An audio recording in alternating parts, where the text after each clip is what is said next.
How to change Discord notification sounds. That's what I will show you in this video.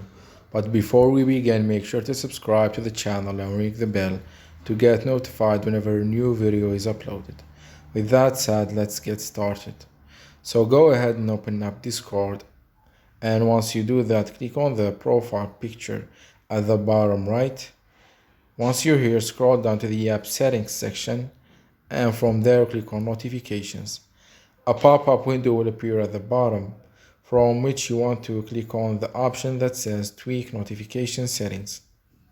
You will be redirected to the Discord notification section of your mobile system, in which you will be able to choose any, say for example, feature. Say for example, you want to change the notification sound for the direct messages feature.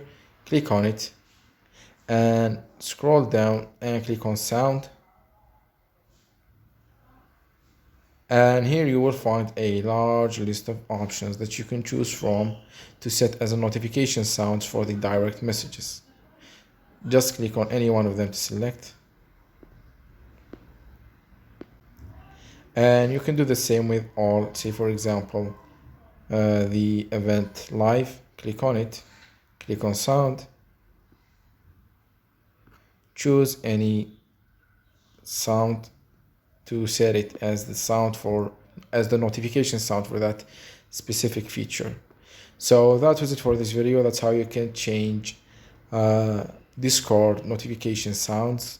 If you have any questions, please leave them in the comment section down below. With that said, see you in the next video.